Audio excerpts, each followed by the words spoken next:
क्या भारत में 23 लाख रुपए की कमाई अमेरिका में 69 लाख रुपए के बराबर है? आज हम इसी सवाल का जवाब देने वाले हैं क्रय शक्ति समता यानी परचेजिंग पावर पैरिटी के आधार पर। क्रय शक्ति समता यानी पीपीपी एक ऐसा तरीका है जिससे अलग अलग देशों में जीवन यापन की लागत की तुलना की जाती है। उदाहरण के लिए, अगर भारत में एक बर्गर की कीमत 100 रुपए है और अमेरिका में वही बर्गर $20 में मिलता है, तो इसका मतलब हुआ कि अमेरिका में खर्च किए गए प्रत्येक $1 के लिए भारत में 5 रुपए खर्च करने होंगे। अब जरा इस पर गौर कीजिए। भारत में 23 लाख रुपए की सालाना कमाई एक औसत आय मानी जा सकती है, लेकिन जब हम इसे अमेरिकी जीवन स्तर के अनुसार समायोजित करते हैं, तो इसी जीवन स्तर को बनाए रखने के लिए अमेरिका में लगभग 69 लाख रुपए की जरूरत होगी। अब इस अंतर को समझने के लिए कुछ जमीनी उदाहरण देखते हैं।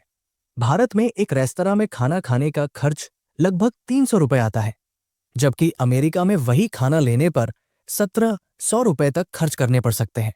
भारत में औसतन एक घर का किराया 50,000 रुपए प्रति माह हो सकता है, जबकि अमेरिका में ये 1,60,000 रुपए तक पहुंच सकता है। इंटरनेट भारत में 700 रुपए में मिल जाता है, लेकिन अमेरिका में यही सुविधा 6,000 रुपए तक जा सकती है।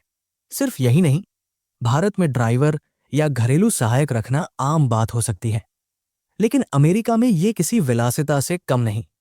क्रय शक्ति समता के इस अंतर को लेकर चार्टर्ड अकाउंटेंट नितिन कौशिक ने भी अपनी राय दी।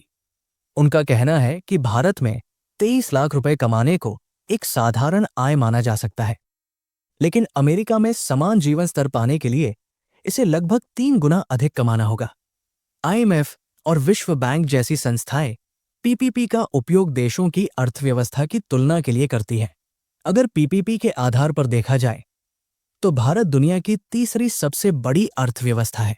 अब बात करते हैं बिग मैक इंडेक्स की, जो क्रय शक्ति समता को समझने का एक आसान तरीका है। इस इंडेक्स में दुनिया भर के देशों में मैकडॉनल्ड्स के बिग मैक बर्गर की कीमत की तुलना की जाती है।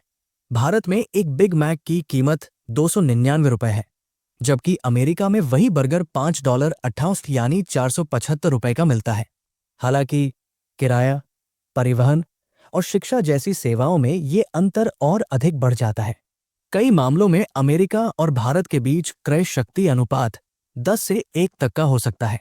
IMF के अनुसार हाल ही में भारत की प्रति व्यक्ति आय को पीपीपी आधार पर समायोजित करने के लिए 2.9 के गुणक का उपयोग किया गया था, जबकि चीन के लिए ये 1.9 था। भारत की प्रति व्यक्ति आय विनिमय दरों के अनुसार लगभग $3,000 है, लेकिन पीपीपी के अनुसार ये बढ़कर $9,000 हो जाती है।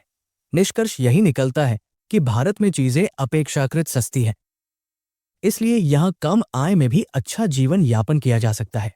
लेकिन अगर यही जीवन स्तर अमेरिका में बनाए रखना हो तो आपको कई गुना ज्यादा कमाई करनी होगी।